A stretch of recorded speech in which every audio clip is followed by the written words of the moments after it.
I'm starting with a big roasting chicken. First thing I want to do is salt and pepper the inside of the cavity. I've already washed and patted it dry.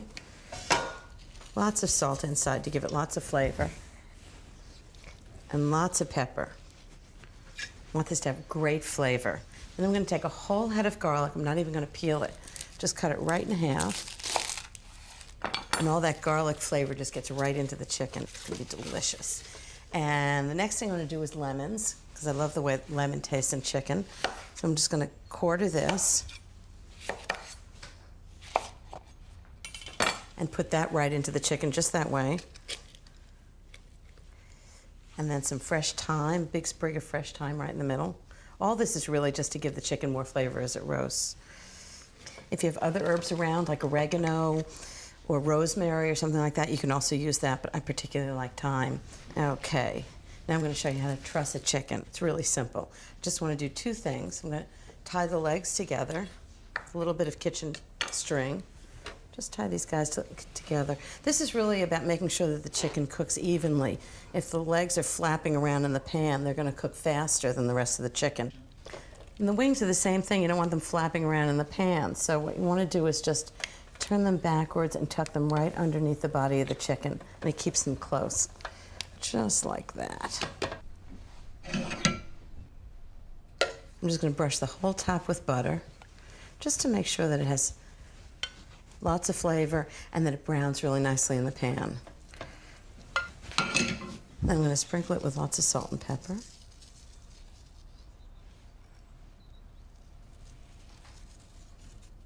And now comes the surprising part. I'm going to put strips of bacon over the top, which is going to actually give it lots of flavor. And then later, I'm going to crumble the crisp bacon into the salad. So it's going to be a combination of dishes. This is the usual Friday night chicken, but dressed up for company. Now, I'm going to add more flavor to the sauce, too, by putting in garlic in the pan. Another whole head of garlic, just cut right in half. I'm going to roast it in the pan. And then the juices from the chicken are going to make a sauce with the garlic. And I think I'll put in 2 lemons. So these are the flavors in the chicken, but it's also going to add to the sauce. Cut off the ends, and then just cut it in half and do big wedges. And you'll see the lemon is going to brown, and it's going to have great flavor right in the sauce. Just right in the pan, sort of instead of vegetables. Okay, so I think it's all ready. 425 degrees for about an hour and 15 minutes. And before it's done, I'm going to take the bacon off so the chicken browns really nicely. My friend Patricia's coming after a really long trip from Paris. And I thought, wouldn't it be nice to just greet her with like big steaming bowls of chili? But since she's being really good, I thought maybe instead of making beef chili, I'd make chicken chili. So I've got about 4 cups of onions and 2 tablespoons of olive oil, and they've cooked until you can really smell them. About 10 minutes. And then I'm going to add lots of good stuff. 2 tablespoons of chopped garlic. This is going to be really good. You want to cook the garlic for just a minute so it doesn't get really bitter. And 2 yellow peppers and 2 red peppers. This is a really quick way to cut peppers. Just straight down. And then what's left over you can use for snacking. And I'm just going to do big chunks. I think chili should be big chunks of good stuff. So, peppers. Okay, now all the good spices. First thing, of course, is chili powder. So I've got a teaspoon of chili powder,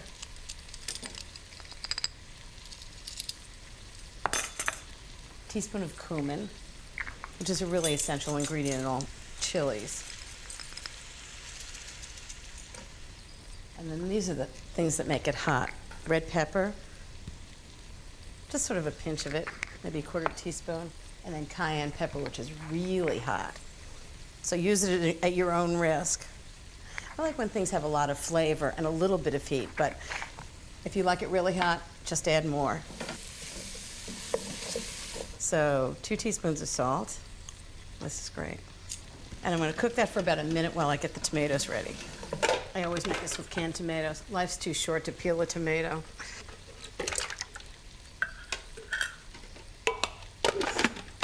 So I'm just going to chop them up really quickly.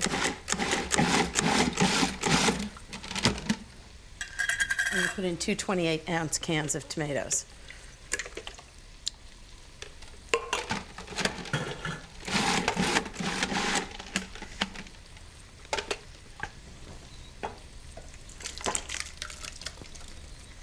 Try not to get it all over the kitchen like I do. And into the sauce. Give it a stir.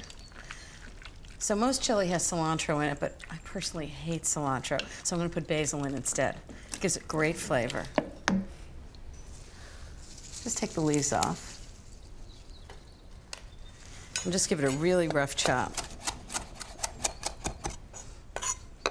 So maybe about 1/4 cup should be good.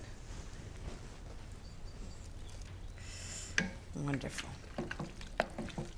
So this is going to cook for about 30 minutes. So this is a chicken that I cooked on the bone with the skin on it, and it really keeps it moist. I just tested all different kinds of ways of doing this, and I found it's so much better roasting it than it is to boil it the way you normally do it for a chicken like this. Patricia's on a book tour for her new book, Provence, and I can't wait to see it. So just sort of tear it off the bone with your hands. It's the best way to do it. So big chunks. I want it to be really delicious and chunky.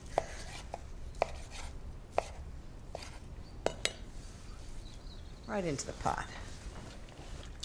And just stir it around. This is going to cook for about 20 minutes so all the flavors get into the chicken. The chili, cumin, basil, tomatoes. So we got all kinds of toppings. Cheese, tomatoes. I want some cheese. I love cheese. A little sour cream. Yeah. I have a little sour cream. I always keep marinara sauce in the pantry, and it's a key ingredient in my roasted eggplant parmesan. I mean, by the time you cook the eggplant, sliced all the ingredients and assembled it, who wants to start making marinara sauce? Not me. So first the eggplant. I've roasted lots of it. Let me tell you how I did it. I sliced 2½ pounds of eggplant into half moons, laid them in a single layer on 3 sheet pans, brushed both sides with olive oil, sprinkled a teaspoon of oregano over the eggplant on each sheet pan, crushing it slightly, sprinkled a ½ tablespoon of salt on each pan, and a ½ teaspoon of pepper. Next, I put the 3 sheet pans in the oven at 400 degrees for 15 minutes. Then I turned the slices, rotated the pans, and baked them for 10 minutes more until they were tender. Okay, last pan. Trust me, once you've roasted eggplant, you'll never go back to frying it again. You don't get it all over the kitchen. You don't get it all over yourself. Okay, I've got all the elements. I've got marinara sauce. I've got eggplant. I have to pull some other things together. ½ cup of julienne basil, a pound of buffalo mozzarella in thick slices, 8 ounces of garlic and herb goat cheese, and 1½ cups of freshly grated Parmesan. Okay, now I'm just gonna layer up all these ingredients. I'll start with 1/3 of the marinara in the pan, spread it out, then add 1/3 of the roasted eggplant, 1/3 of the julienne basil, 1/3 of the buffalo mozzarella slices, 1/3 of the goat cheese, and 1/3 of the Parmesan. I always grate it myself. Now we'll do the same thing all over again. Marinara, eggplant, basil, mozzarella, goat cheese, Parmesan, and again, ending with grated Parmesan. Now, how good does that look already? So one last thing to do, I'm gonna make a crunchy breadcrumb topping for the roasted eggplant Parmesan. Just gives it nice texture. So I need about 1 1/3 cups of breadcrumbs. And it's really easy. Just a few more things to add to give it great flavor. First, 4 minced garlic cloves, then 1/4 cup of chopped fresh basil. I'll pulse them just to combine. Then I'll add 1/4 cup of olive oil, a teaspoon of salt, and pulse them again, just enough to moisten the crumbs. Okay, that was pretty easy for flavored breadcrumbs, right? Okay, I'm just gonna put these right on top. So this is gonna bake 400 degrees for 50 minutes, and then I'm gonna let it set at room temperature for about 10 minutes so you can cut it easily. And that's gonna be so good.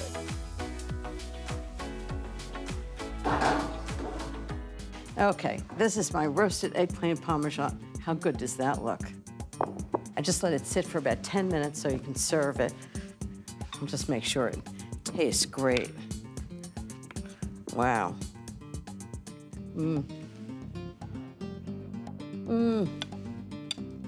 That's really good. I'm making ultimate tuna melts, which is basically a tuna sandwich, but with the volume turned way up. This is very retro food.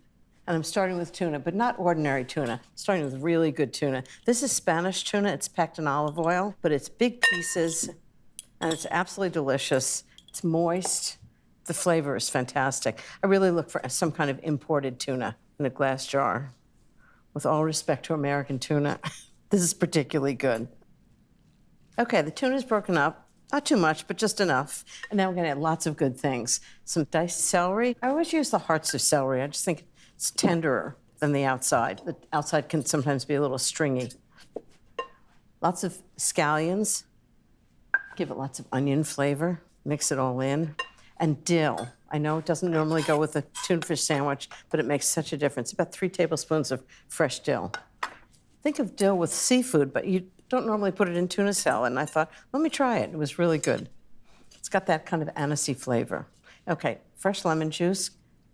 Kind of brightens everything. Salt and pepper. Give it a little heat. It's amazing how salt and pepper makes everything taste better. Okay, next is the mayonnaise. And what I'm gonna do is flavor the mayonnaise. About 3/4 of a cup of good grocery store mayonnaise. Next is anchovy paste, just 1 teaspoon. I know, there are a lot of people that don't like anchovy paste, but it just gives a little extra depth of flavor and you don't know it's anchovies. Okay, this is gonna go right into the tuna. I mean, so far, almost everything has been in your vegetable bin or your pantry. I'm gonna mix this in. This is just comfort food, weeknight dinner, perfect thing to make. My mother always used to make us tuna fish sandwiches when we were kids. Trust me, it didn't taste anything like this. These are so much better. Okay, tuna salad's done. I'm just gonna pile it on 4 pieces of toasted white bread. So that's the tuna, next is the cheese. So I've grated some Emmenthal, it's Swiss cheese. It's got a really good nutty flavor. I love it, and it's gonna be really good on this. I grated it so it melts a little better. I like the way it looks. I like the way it melts. I like the way it tastes. It's all good. I don't wanna see any orange slices on this. You want all the ingredients to have as much flavor as possible. Each thing has to earn its place in the recipe. Okay, into the oven under the broiler, just for 1 or 2 minutes, just until the cheese melts. I want the tuna still to be cool. Watch it really carefully.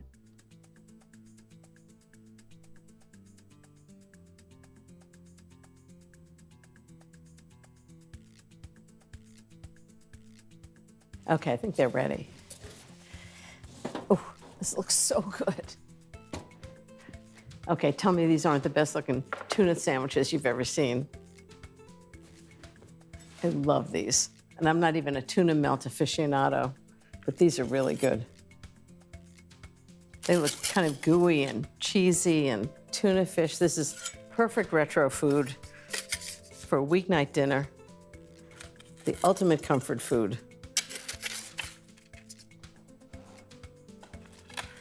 And because I can't ever leave well enough alone, I'm just gonna put a little microgreen on top. It's like a little peppery salad. It just kind of freshens the whole thing. I think you can find them in any grocery store now. It's like having a salad with your tuna melt. Pasta bolognese has to be one of the most popular Italian dishes, but sadly, it takes forever to make. Well, I've come up with a really easy version that you can actually make for a weeknight meal. I'll show you how to make it. So first, I've got 2 tablespoons of oil that I've heated in a pan. And 1 pound of ground sirloin. Just gonna put it right in the pan. Start with 4 cloves of chopped garlic. That's about 4 teaspoons. And then oregano, which is sort of a classic, but I'm adding a lot, a tablespoon. Just like that. I always use dry oregano because I think fresh is too strong, but I grind it between my hands to release the oils. And a little bit of hot pepper. I use about 1/4 teaspoon, but as much as you like. Okay, next is wine. I use a really dry Chianti. And it's gonna bring great flavor to this. And then I'm doing something else at the end with a little bit of wine. Right at the end, I throw a little bit of red wine into the bolognese before I serve it. And there's something about that wine that gives an incredible flavor. But right now, just 1 cup. Okay, next, tomatoes. Can't have bolognese without tomatoes. I use 1 28-ounce can of crushed tomatoes.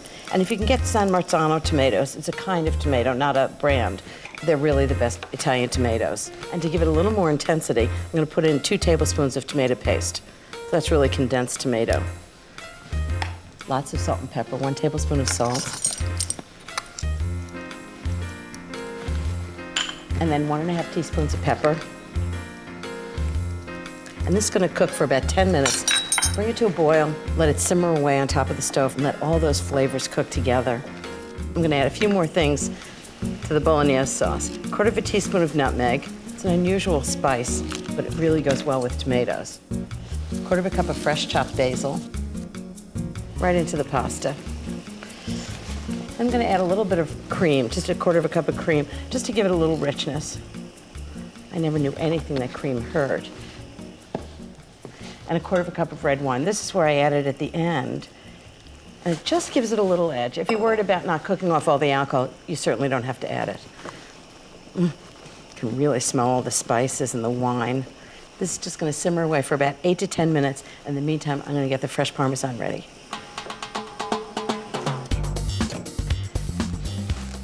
You want the pasta to drain, but you don't want it to be really dry. How good is that? I'm gonna pour all the sauce on it. Now tell me that doesn't look good.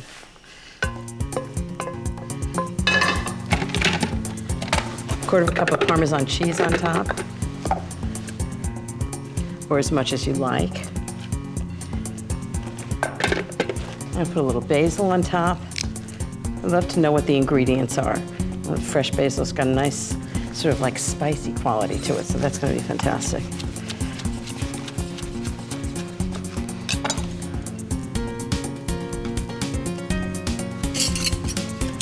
Give it a big toss, and this is why the orecchiette is so great, because the sauce just gets caught in all those little shells. I think I need a big bowl.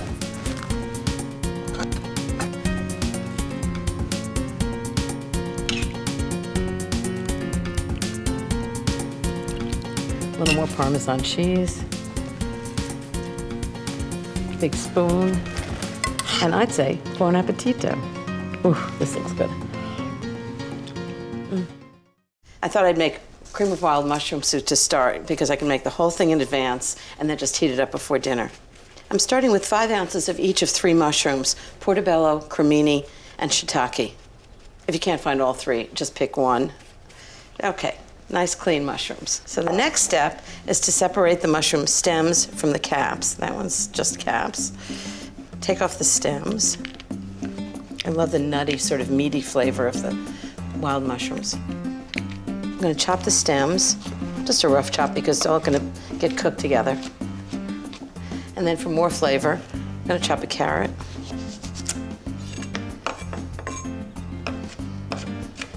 Any kind of vegetables you have that will flavor the stock, it's a great way to use them up.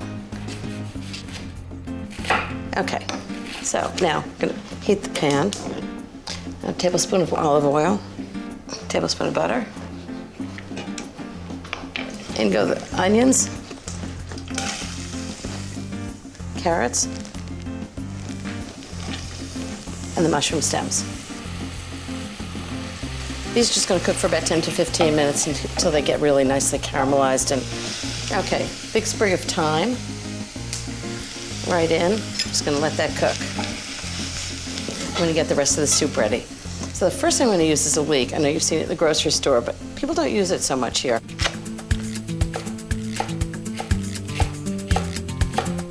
So, you need some butter and oil again, just so that you get the best flavor of the butter and the best burning temperatures of the oil. Leeks go into the pan, and those are gonna saute for about 15 to 20 minutes until they have great flavor. In the meantime, I'm gonna pour some water into the stock. I need 6 cups of water. So it's just gonna simmer away for about 30 minutes until it gets a really rich mushroom stock. And then later I'm gonna add it to the soup. Okay, so the next thing I want to do for the soup is cut up the mushroom caps, like quarter, half-inch slices. Okay, that's it for the mushrooms. I'm just going to go into the pan with the leeks in the butter. Just give them a stir. And those are going to cook for about 10 minutes until all the moisture from the mushrooms gets out into the soup. Okay, now we're going to strain the stock.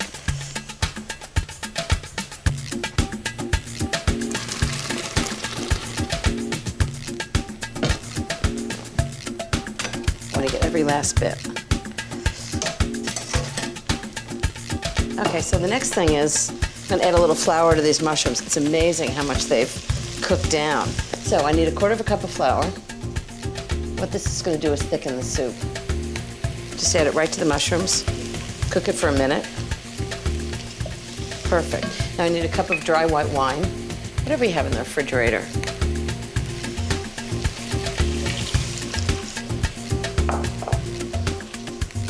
Oh, that smells great.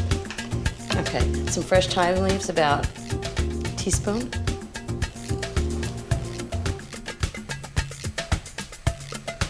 Give it a stir. And now I'm going to add the stock. Look how gorgeous that is, just from the stems.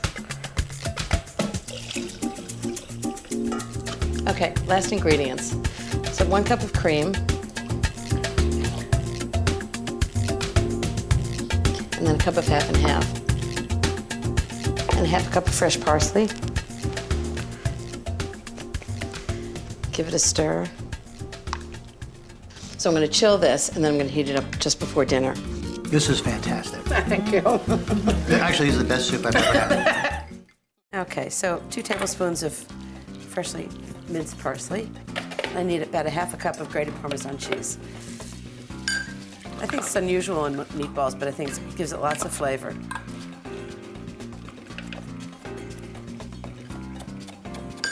One egg. All these ingredients are designed to either flavor it or hold it together. So I'm just going to beat it a little bit. Pour it on top. Now some seasoning. 1/4 teaspoon of nutmeg. 2 teaspoons of salt.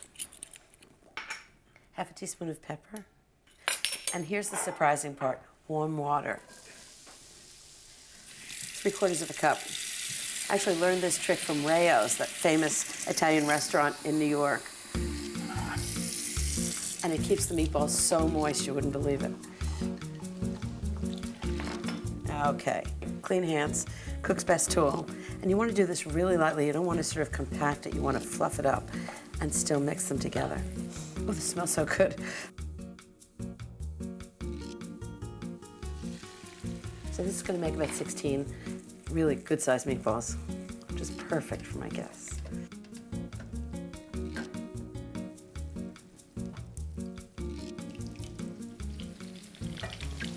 So I've got a 1/4 inch of oil. It's half olive oil and half vegetable oil. I'm just going to saute these and just keep turning them so they brown evenly on all sides. I'm doing them in 2 batches, so I don't want to overcrowd them so they brown nicely.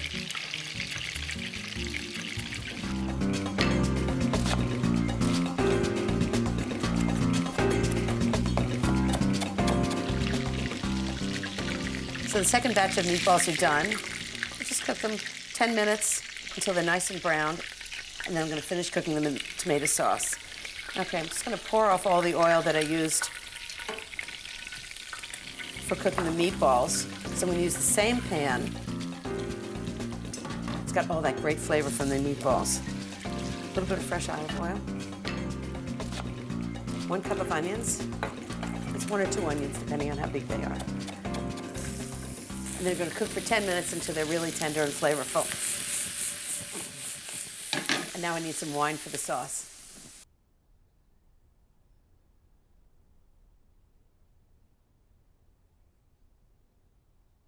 Okay, 1½ teaspoons of garlic. I do the garlic at the end because it burns really quickly. You can smell the garlic immediately. It's wonderful. Okay, 1/2 cup of red wine. Deglaze the pan. Get all those really crusty bits from the meatballs. It really flavors the sauce. It cleans the pan too. 128-ounce can of crushed tomatoes. Okay, that smells great. Got a tablespoon of parsley, 1.5 teaspoons of salt, 1.5 teaspoons of pepper. Just gonna cook that together for a minute. Okay, so now what I'm gonna do is take the meatballs and just put them right back into the sauce, and they're gonna cook for about 25 to 30 minutes.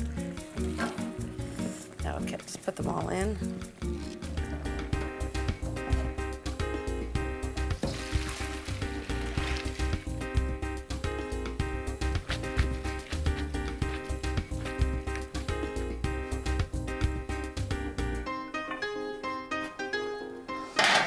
Yikes.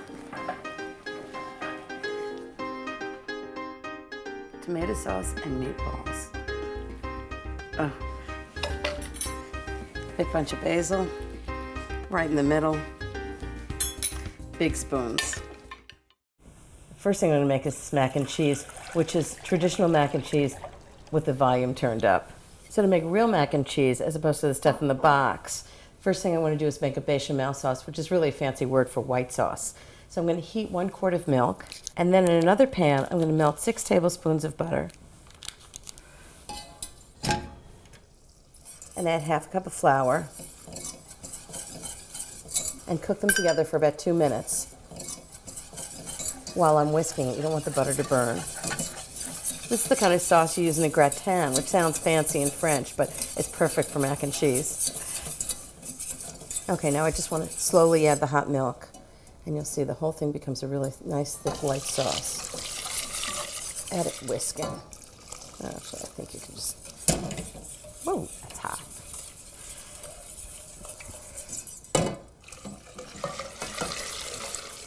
How about forget slowly, just dump it all in. Okay, there, that's fast. And now off the heat, just gonna add some flavorings. Tablespoon of salt. It seems like a lot, but remember we're putting a lot of pasta in this. Half a teaspoon of pepper, and half a teaspoon of nutmeg, which is sort of a classic gratin seasoning. I thought would be really good with mac and cheese. Just whisk it together. I actually think nutmeg brings out the flavor in the cheese, which brings me to the next thing, cheese. Lots of good cheese. So the first thing I'm going to do is put in 12 ounces of good Swiss Gruyere. It's a really nutty cheese, and it's just wonderful in mac and cheese. Okay, little piece left over for the cook. The second cheese I use is cheddar, and I'm going to use 8 ounces of good cheddar. Now that would have taken a lot of time if I'd done it by hand. Lots of cheese. Okay, then I'm going to put the cheese into the sauce. A lot of cheese in this sauce, but that's why it tastes so good. Okay, just stir it in. So I'm going to combine this now with macaroni, which I cooked. Put that in a bowl.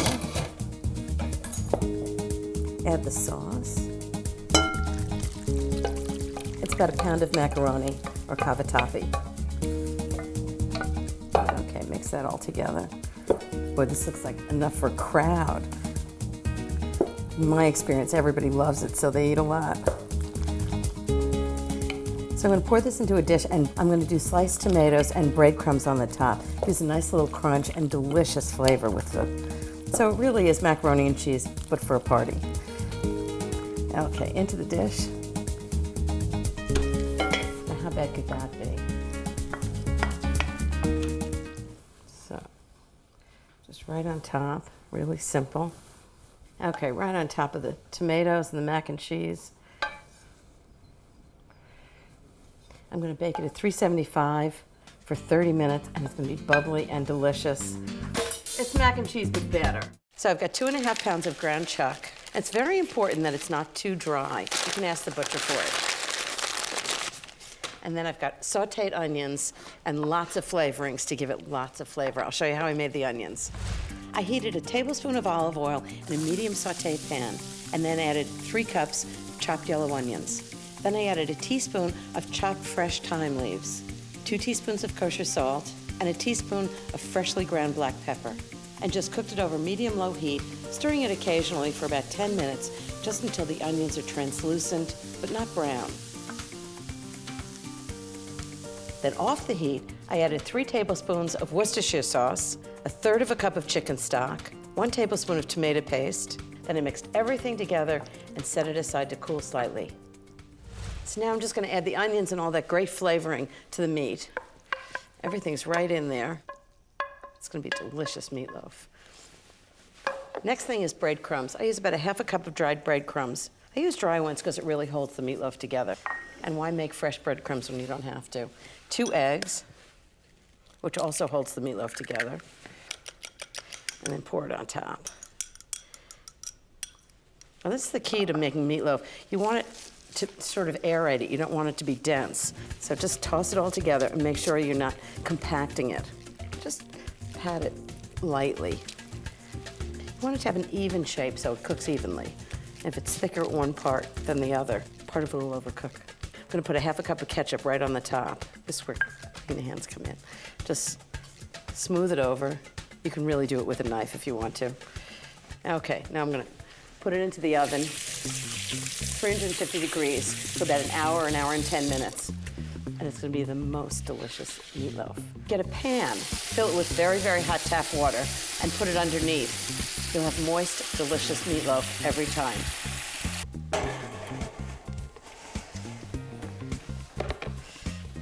And the way I can tell whether it's done or not, it needs to be about 155 to 160 degrees, instant read thermometer, and you just put it right through the end. It's the best way to make sure you get the center of it.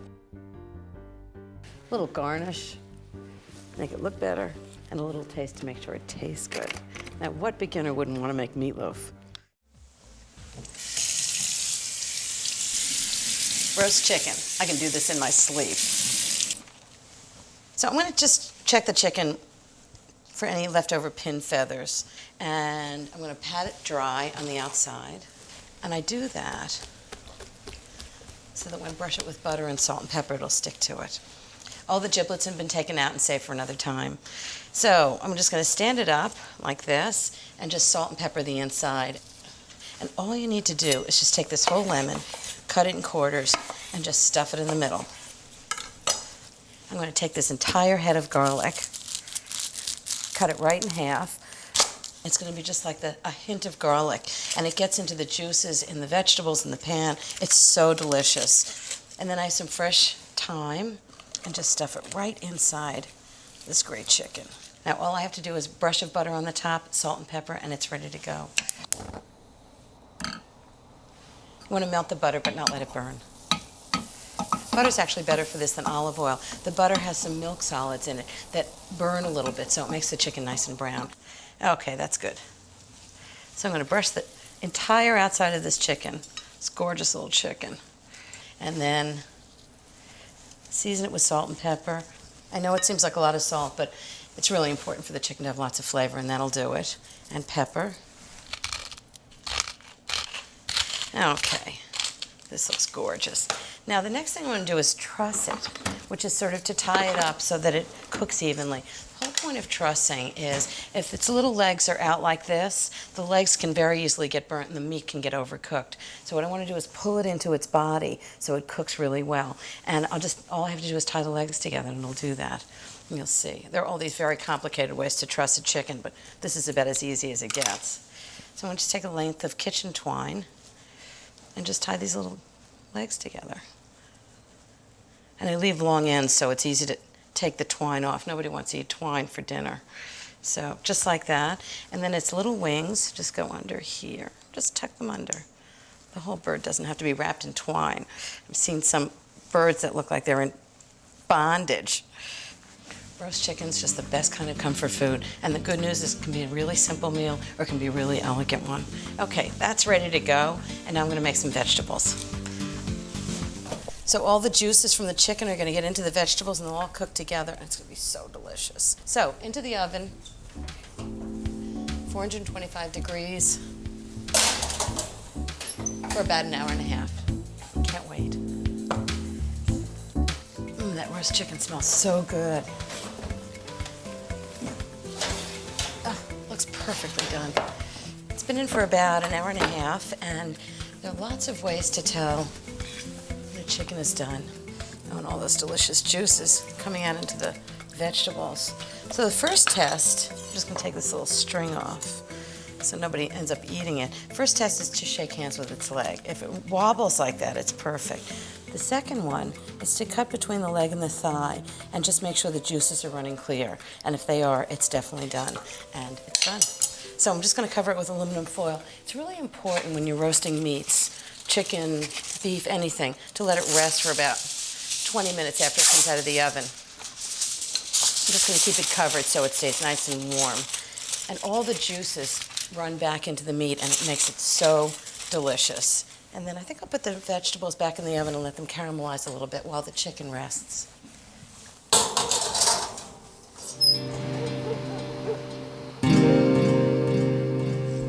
My chicken's been resting for about 20 minutes. It's gonna be perfect. Time to carve it. So the trick to carving a chicken is I'm gonna pull the leg off first. I find that easiest. So I usually take the legs off first, put them on my platter, and depending on how big the legs are, I'll just carve them a little bit, but not too much, into sort of chunks. And then the wing comes off. Ugh, it's just so juicy inside. It's just wonderful. A friend of mine said that Julia Child, how's that for a teacher, showed her how to do this, and it's really brilliant. I've done it ever since. Take the entire breast off in one piece, and then slice it directly across, like this. The whole thing goes on the plate. When you cook a chicken at high temperature, the skin's one of the best parts because it's nice and crisp. And now the vegetables, I'm gonna keep this for later for chicken stock. I'm just gonna mix it all together, all those juices. Oh, it's just delicious. And all of these carrots and fennel and onions and fresh thyme, I'm just gonna put it right on the platter with the chicken. I'm gonna take all the juices of the vegetables and the chicken in the bottom and just run them all over the chicken. Really use everything in that pan. Just fabulous. Maybe a little sprinkling of good kosher salt over the top. Who wouldn't want to be home for this dip?